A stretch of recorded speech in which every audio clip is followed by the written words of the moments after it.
welcome to FCA Heart Matters. I appreciate your joining with me today. I want to take a bit of a different direction in our times together as they unfold before us, Lord willing, and that is to look at some very specific spiritual exercises we can engage in that will bring deeper meaning to our lives, a deeper understanding of ourselves, a deeper understanding and intimacy with God, and ultimately a deeper relationship with others.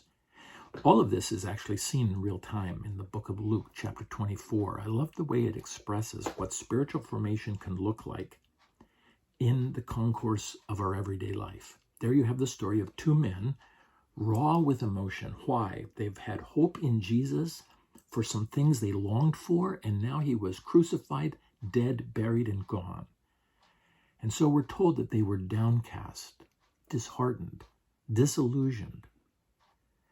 And suddenly the unrecognizable Jesus comes alongside them and questions are asked, which ultimately lead to deeper insights. And then we have those great words, their hearts were a flame of fire. This is a very important story because it gives us the principles of how spiritual formation is to happen in real time. We, in our authentic self, with raw emotion, find somebody on a similar journey. And conversing through our feelings and our experiences with them, we welcome the presence of Jesus.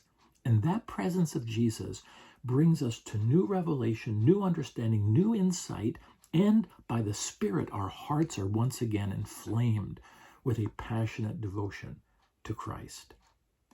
So let me give you an exercise that you may want to do, first of all, solo, as you reflect on these questions, then share them with somebody on a similar journey, and then welcome the presence of Jesus to help you process these things which I lead you to consider. Now, the context of this is written by a man named Anthony DeMello. He was a servant of the Lord in India. He's included in a book called Hearts on Fire. I love that title, Hearts on Fire. And it's a series of questions around the subject of an imagined impending death.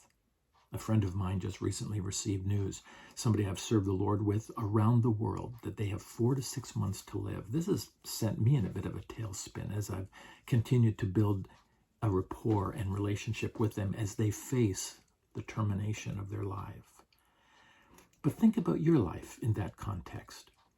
And then answer these questions with that sense of urgency, that sense of authenticity, that sense of primary importance, and then take these answers and share them with a trusted friend in the presence of Jesus and ask for understanding as to what they mean and where they need to be adjusted and how they might deepen your relationship with God. So here we go. Number 1, here's the first heading.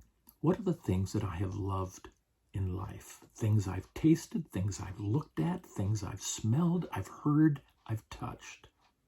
What are the things I've loved in life? Number 2, what are the experiences I've cherished? Number 3, what are the ideas that have brought me liberation? Number 4, what are the beliefs that I've outgrown? Number 5, what are the convictions that I've lived by? Number 6, what are the things that I've lived for? Number 7, what are the risks that I've taken and the dangers that I've courted? Number next, what are the sufferings that have seasoned me? Number next, what are the influences that have shaped my life, persons, books, places? Number next, what are the scriptures that have lit my path? Number next, what are the regrets that I've had in life? Next, what are the achievements? And finally, what are the unfulfilled desires I still carry?